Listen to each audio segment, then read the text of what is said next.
الحمد لله نحمده ونستعينه ونستغفره ونعوذ بالله من شرور أنفسنا وسيئات أعمالنا من يهده الله فلا مضل له ومن يضلل فلا هادي له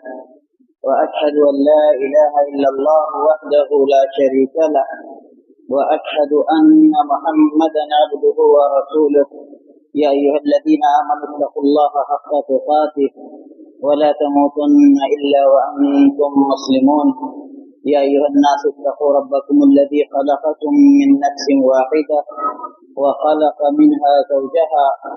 وبث منهما رجالا كثيرا ونساء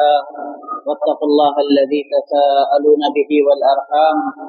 إن الله كان عليكم رقيبا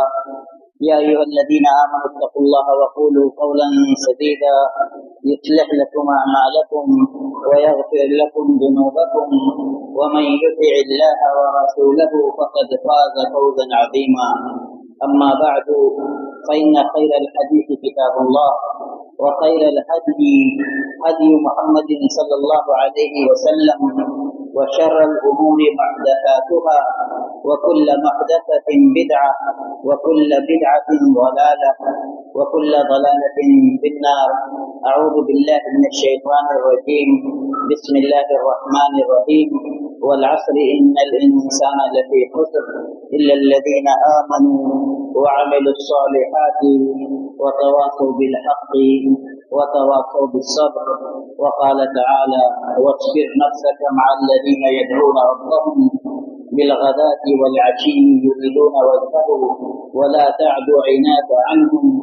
تريد زينة الحياة الدنيا والباقيات الصالحات خير عند الله ثوابا وخير املا. محترم حاضرین، اسلامی بزرگوں، نوجوان ساتھیوں، دینی ماں اور بہنوں، مسجد الصلاح جھمریا میں آج 25 اپریل بروز جمعہ بعد نماز مغرب یہ دینی اجتماع منعقد ہو رہا ہے، اور دراصل یہ ہمیں اللہ اور اس کے دین سے جوڑنے کا بہت بہترین ذریعہ ہے، بلکہ یہ ہمیں کتاب و سنت کے ماحول میں کچھ دیر بیٹھ کر اپنے ایمان کو تازگی بخشنے کا ایک ذریعہ ہے، اور اگر صحیح معنوں میں دیکھا جائے تو خوش نصیب ہیں ہم اور آپ اور وہ مائیں اور بہنیں جو آج کے اس اجلاس میں وقت نکال کر حاضر ہوئے ہیں، کیونکہ اس طرح کے دینی حلقات کی، دینی مجالس کی اللہ تبارک و تعالیٰ کے یہاں بڑی اہمیت ہے، بڑا مقام ہے۔ اللہ کے رسول صلی اللہ علیہ وسلم فرماتے ہیں کہ ان للہ ملائکۃ سیارہ یطوفون فی الارض یبتغون حلق الذکر، اللہ تبارک و تعالیٰ کے کچھ خاص فرشتے ہیں جن کو اللہ تبارک و تعالیٰ نے زمین میں گھوم گھوم کر ایسے ہی اللہ اور اس کے رسول کی باتوں پر مشتمل ذکر کے حلقات کو تلاشنے پر مامور کیا ہے کہ جاؤ دیکھو میرے کوئی بندے، میرے بندوں کی کوئی ٹولی، کوئی جماعت میرے ذکر، میری یاد، میرے دین کی باتیں سننے اور لوگوں تک پہنچانے کے لیے اکٹھا ہوئی ہے، تو جا کر کے ان کو اپنے بازو رحمت سے گھیرو۔ تو وہ تلاشتے رہتے ہیں، فَإِذَا وَجَدُوهَا، جب اس طرح کی کوئی مجلس پا جاتے ہیں، قَالُوا هَلُمُّوا إِلَىٰ حَاجَتِكُمْ، تو ایک دوسرے کو آواز دیتے ہیں، آ جاؤ اپنی ضرورت کی جگہ پر آ جاؤ۔ پھر وہ لوگ آسمان دنیا تک اس محفل کو اپنے بازوؤں سے ڈھانپ لیتے ہیں، اور جب اللہ رب العزت کے یہاں جاتے ہیں تو اللہ تبارک و تعالیٰ ان سے سوال کرتا ہے کہ میرے بندوں کو کیا کر کے پایا ہے؟ تو وہ کہتے ہیں یسبحونک ویقدسونک ویمجدونک، تیری کبریائی، تیری بڑائی، تیری پاکی،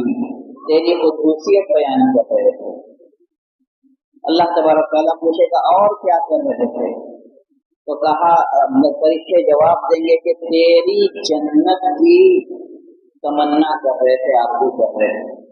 اللہ تبارک تعالیٰ سوال کرے گا وَهَلْ رَأَوْا جَنَّتِي، کیا ان لوگوں نے میری جنت دیکھی ہے؟ جنت کسی نے نہیں دیکھی، اور اللہ کے رسول صلی اللہ علیہ وسلم کا فرمان ہے، اللہ تبارک و تعالیٰ حدیث قدسی کے اندر فرماتا ہے اعددت لعبادی الصالحین ما لا عین رأت ولا اذن سمعت ولا خطر على قلب بشر، کہ میں نے اپنے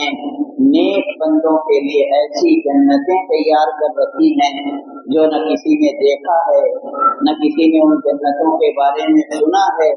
اور نہ یہ ممکن ہے کہ کسی کے دل میں اس کا خیال بھی گزر جائے۔ یعنی وہ جنتیں خیال سے بھی پرے ہیں، اتنی خوبیوں کی مالک ہیں۔ دنیا میں ہم چاہے جتنے آسائش کے سامان پیدا کر لیں، لیکن ان میں خرابی لاحق ہونا طے ہے۔ آپ بہترین سے بہترین بنگلہ بنوا لیں، اس میں کوئی نہ کوئی ٹوٹ پھوٹ لگی رہے گی۔ آپ اچھے سے اچھا کھانا کھائیں، لیکن آپ کے جسم کو بیماری لاحق ہونا ہے تو ہو کر رہے گی، اور آپ کو انسانی ضرورت پیش آنا ہے تو آ کر کے رہے گی۔ وہاں آپ کو محنت نہیں کرنی ہے، صرف ابھی آپ کسی چیز کی تمنا کریں گے، وہ چیز آپ کے سامنے حاضر ہو جائے گی، آپ کھائیں گے پیئیں گے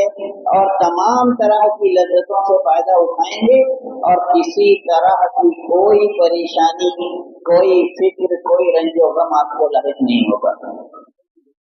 تو اللہ تبارک و تعالیٰ پوچھے گا کہ کیا ان بندوں نے میری جنتیں دیکھی ہیں؟ فرشتے جواب دیں گے کہ نہیں۔ اللہ تبارک و تعالیٰ پوچھے گا ان فرشتوں سے کہ فرشتوں بتاؤ، اگر یہی بندے میری جنت دیکھ لیں تو ان کا کیا حال ہوگا؟ فرشتے جواب دیں گے لَازْدَادُوا لَهُ حِرْصًا، اس جنت کے لیے ان کی لالچ، ان کی طلب اور بڑھ جائے گی، اور وہ جنت کو اور شدت سے آپ سے طلب کرنے لگیں گے، جنت کے لیے دعا کرنے لگیں گے۔ اللہ تبارک تعالیٰ فرشتوں سے مزید سوال کرے گا اور کیا کہہ رہے تھے؟ فرشتے جواب دیں گے وَيَخَافُونَ مِن نَارِ، تیری جہنم سے ڈر رہے ہیں۔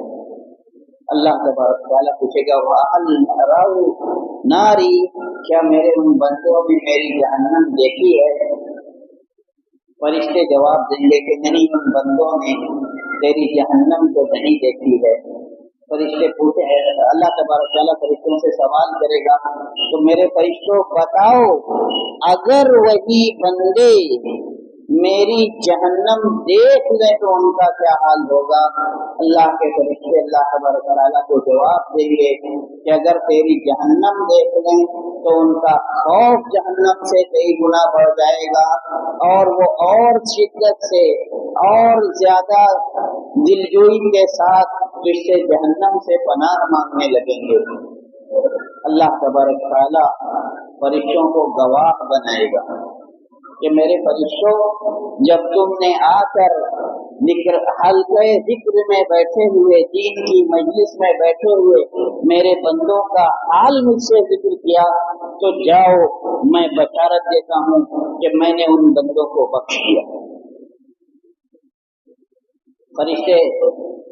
جب اس بات کو سنیں گے تو انہیں میں سے ایک فرشتہ بول اٹھے گا، اللہ ان بیٹھنے والوں میں سے ایک شخص ایسا بھی تھا جو باتیں سننے نہیں آیا تھا، بلکہ وہ اپنے کسی کام سے آ کر بیٹھ گیا تھا۔ اللہ تبارک و تعالیٰ جواب دے گا اولئک قوم لا یشقی جلیسہم، ارے وہ تو ایسی جماعت ہے کہ ان کے ساتھ بیٹھنے والے بھی بد نصیب نہیں ہوتے۔ یعنی جو اس مجلس میں تھا، جس ضرورت سے بھی آیا تھا، دین کی اس مجلس کا اللہ کا یہ مقام ہے کہ سب کی بخشش ہو جاتی ہے۔ آج یہ کہا جاتا ہے کہ وقت نہیں ہے، یا ہم ساری باتوں کو جانتے ہیں، سننے کیا جائیں۔ ظاہر سی بات ہے